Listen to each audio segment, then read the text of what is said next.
I'm Hansel Otero. I'm a pediatric radiologist at the Children's Hospital of Philadelphia. And I'm gonna talk a little bit about the review process and what happens after the review process. As mentioned in the same session, this was meant to be a conversation and different points of view. Even though I have never crossed paths with Dr. Davila, we have a lot of similar thoughts about the review process and what comes before and after. So I think that, or I hope that this would be complementary. When I first thought about this talk, like these were the three objectives that I could think of. Demystify the review process, talk about the process from submission to publication, and then some tips for navigating reviews and rejection. And then I ended up focusing a lot more on rejection. So let me show you. This is just to show you how the submission portal looks like for different journals. And I want to make sure that I show you that everything that I'm saying is from personal experience. So you can see this for radiology. I have 8 manuscripts with decisions, 14 manuscripts that I've been a co-author on. And to be honest, I only have 2 papers in radiology. So that's 2 out of 22, 10%. And in pediatric radiology, they did switch their portal. So it looks like I only submitted 4 things in my entire life, which is probably not true. When I review, out of all the tools that are out there for reviewers, there are courses, there are certain classes, there are papers, and each journal has like a guide for reviews. I really like the JCR one because it's in a very easy to follow format, and it comes in what they call the basic reviewer guide as part of the reviewer's kit. And I think it's only 8 pages and it has a lot of graphs. So I think it's easy to read. And again, I want you to see what is the kind of thing that the reviewer is asking from the paper, and is asking himself or asking themselves to answer to the editor to decide if they're gonna publish it or not. So look at these questions. Is the proposed topic novel? If it's not novel, what makes it unique? What is important about this? Is it easy to identify, clear, what is the rationale behind this manuscript? Are the concepts presented clearly? And then again, it's organized, it tells you a story. And this is a reviewer's checklist. Even though this is for reviewers, a lot of time, the more you review, the better author you become. And if you're really gonna go ahead of the curve, you should read the reviewer's checklist so you anticipate some of the questions that they will be asking from your manuscript.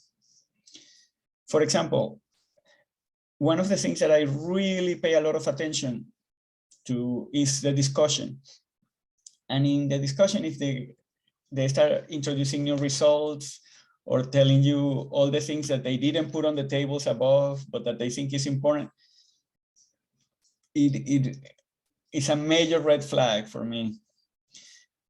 What I want to see in the discussion is, did they answer the question that they told me they will?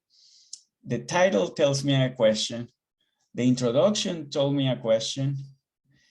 And now they need to answer. Like they need to, any author need to justify to me the 15, 20, or 35 minutes that I'm using reviewing this paper. And if I get to the end and the movie doesn't tell you what happens, that they tell you they would at the beginning, then you end up mad. So that's the first thing. A first paragraph that tells me right away, we set up to find the sensitivity of CT for a new type of, I don't know, neuroblastoma.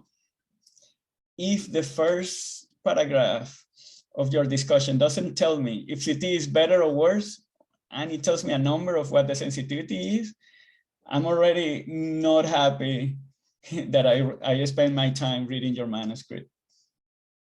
So then I want to know how your results compare to the literature, because of what I showed you in the slide before.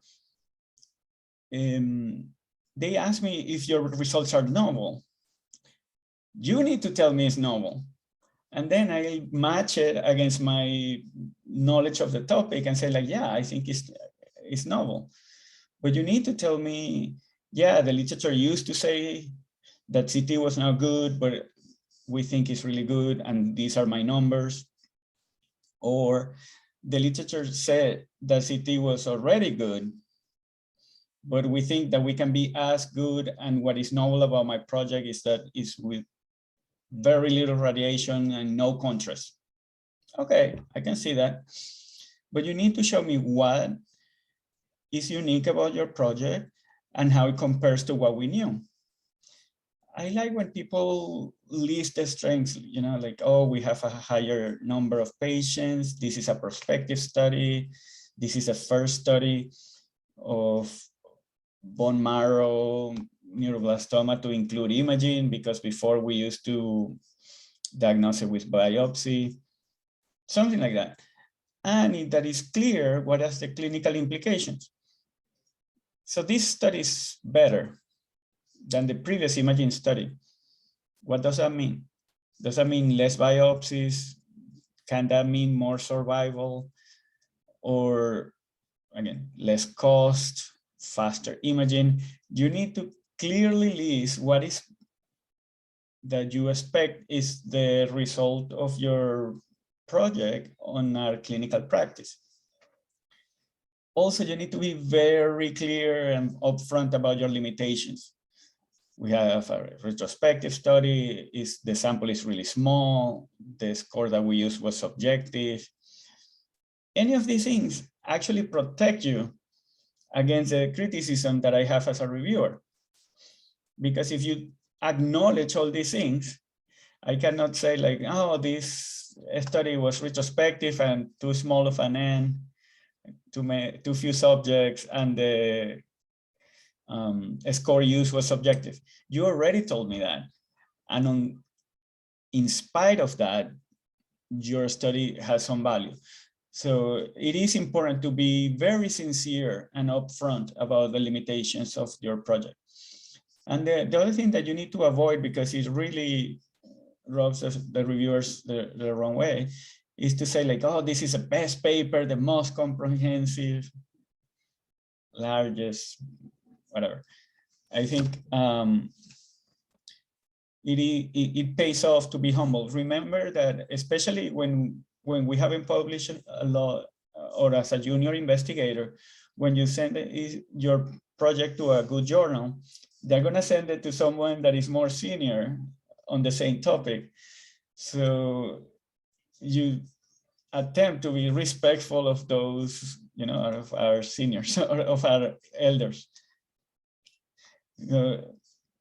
If I send something that says this is the best paper ever, and the previous paper, whoever wrote the previous paper about CT neuroblastoma is going to review it, and it's going to feel it like as a personal criticism of his work.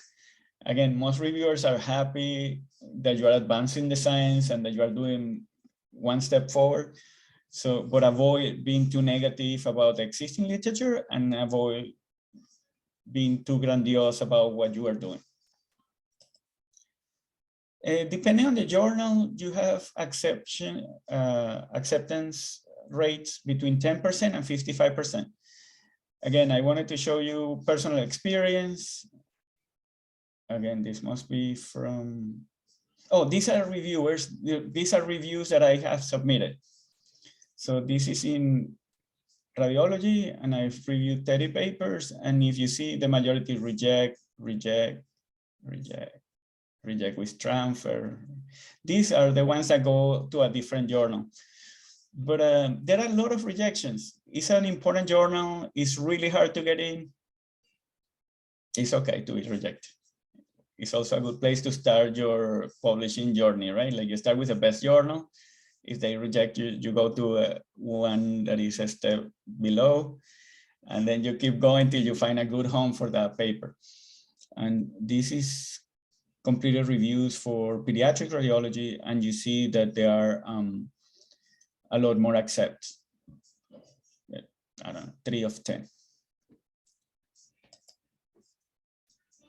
This is me as an author, because I don't want to pretend like I do much better. This is pediatric radiology, and again, some old papers from 2014, 2015, reject, reject, reject, reject, reject. You see, so it's like 50%, which if I was a baseball player, I would be batting 500 and you end up in the Hall of Fame. But for medicine, 500 doesn't sound that great. So you just keep on going. And I said that the review in average takes about 6 weeks. There is a fight among journals to actually be faster every year. And some journals reject you. AJR is doing like 70 or 80% of their rejections is within 48 hours. Like they read it, they don't like it, next. But the process can take a long, long time. And I wanted to show you like this example that is the same paper that we've been reviewing for radiology. Like we submitted it, came back as major revision required again, revision required again, and we are here. So actually we have more than a year in the review process. It's not normal, but we persevere. So what do you do about rejection? Rejection is a part of life. It starts early, like it says here. So we get the rejection notice. We hate on the journal, the editor, and the reviewers for a minute or two. So you let it cool down, but you don't quit. A couple days later, whenever you get used to the idea, it can be a couple, to quote Joaquin Sabina here, it can take you, 19 days and 500 nights. But after you cry enough over your rejected paper, you get over it, you look at it again, you go through the criticism that you got from the reviewers, and you revamp it and fix it, and you resubmit to a different journal. These are like what I think are the most common causes. You send it to the wrong journal altogether. Like I sent a paper about, dementia to pediatric radiology, obviously not interested. I sent a paper about that is completely clinical, and it only have like one ultrasound image somewhere there at the end, and I send it to AJR or clinical imaging, and they don't like it. Like it's not an imaging paper. Overall, the most common cause is that it's disorganized or difficult to read. And if the reviewers cannot understand it, the assumption is that the readership, the audience, will not be able to understand it either. So it gets rejected. And the other one is that it's not novel or it has a bad design. These are hard to get over it. So things that bother me and are like red flags, the introduction is way too long and it doesn't get to the point of why you did it. When I have a paper about CT or neuroblastoma, I don't want an introduction about all of neuroblastoma. What I want to know is what is the standard of care how often imaging is needed, and what is about CT that you're going to investigate. What is the gap that you're trying to fill with this paper? Yeah, like, oh, we're investigating the dose, we're investigating the cumulative dose, we're investigating if we can do it without sedation. I don't know what you're investigating, but tell me from the get-go, what is that we don't know that you're trying to tell us? The methods, there are only two major mistakes. They are disorganized or they're incomplete.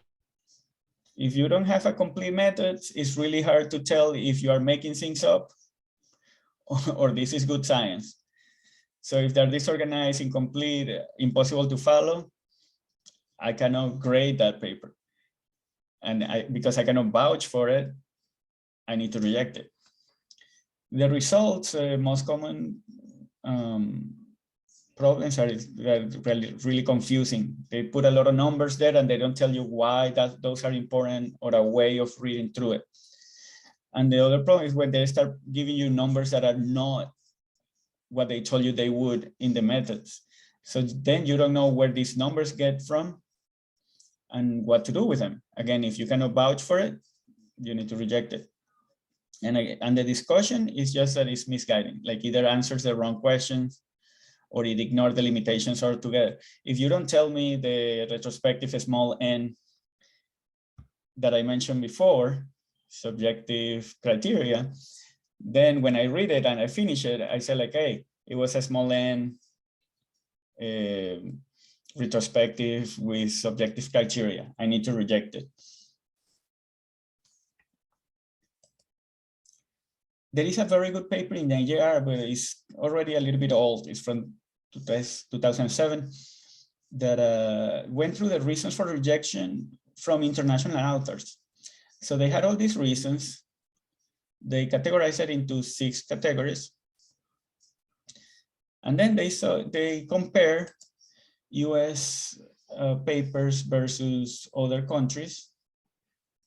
Each country needed to have more than 50 submissions. And this, you can tell that it's old because the rejection rate, even for the United States, was only like 50%, which is now much, much higher for a year. Anyway, what I thought that it was interesting here is, well, of course, the poor language part, that it accounted for 17% of the manuscript rejected from China, and from the other country that was high on that was, yeah, India and Spain. So again, countries where English is not the first language obviously are going to have more trouble there. But the other one that is important, or most important, is that it's not new or useful knowledge. And you see that that accounts for the majority in every other country, or in every country, the United States and beyond. So before you embark in this very nice journey of writing a paper that is a lot of effort, think about it. What am I trying to do that is new? Or how I'm going to try and translate the results into useful knowledge. If you address that, your chances of getting accepted are this much higher. Once you get the reviewer's comment, I try to separate it into 2, useful and not useful. It's fine that they reject me, but tell me which words I need to change, what the editing that I need to do. If the reviewer send me more references, I love it. It's like, hey, I forgot to read this paper in my literature review, my search, or it's very new and I haven't read it yet. I like it. That's good. And if you give me additional points of discussion, I like it. I go straight to the discussion. I start writing like, yeah. Sometimes I even cut and paste the reviewer's comment. And then I work on it. because it's such a good point that you want to keep it tight like that and then elaborate on it. But not to say that all the reviewers' comments are useful. There are a lot that are not useful. If they tell you, change the data collection, change the design of the experiment, make it into a prospective study. Come on, that's a different study. Like, I already put time and effort into this study. Tell me how to improve this one. Don't tell me about the next one that I haven't done or that I'm not going to do anyway.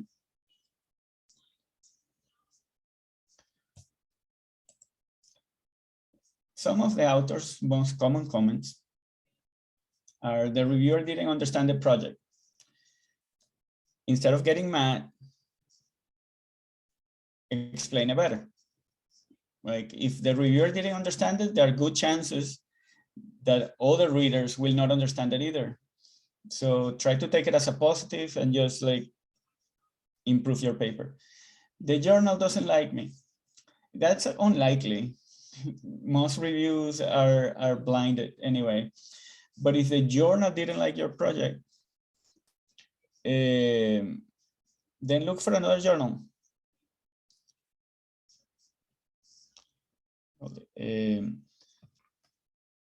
And then if they pay too much attention at formatting, it's super annoying when you get a rejection and you think that the rejection was because you didn't formatted the references or something like that. But it tells you what Jorge said at the beginning of his talk: pay attention, read the instruction. These are some useful references. Number 6 is the one that I show you the tables. And there are some others, again, like that they give you a guide on how to write and how the reviewing process goes. So this is my summary. Think about where it fits in the literature and in the journal before you write it. After you wrote it,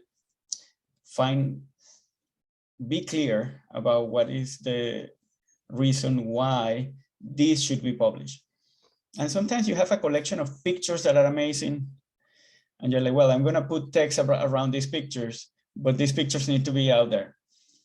Or sometimes it's like, these numbers are great, I'm going to find imagine examples of what my numbers say, but these numbers need to be out there. So find a good reason or the main reason why you want that out there. And then you find a good journal that understands the reason. A journal that is mostly about beautiful pictures, or a journal that is mostly clinical, or a combination thereof. That's why a lot of papers end up in regional journals. Because if I do something that is very, very important for the East Coast, from New York to Pennsylvania, then likely the best journal to get it in is the Journal of New York and Pennsylvania Medicine. So again, find the reason and find a journal that matches those reasons. Use a review process as useful feedback and make it better. And then persist, that you need to do. And with that, just thank you for your attention, and let's have a conversation.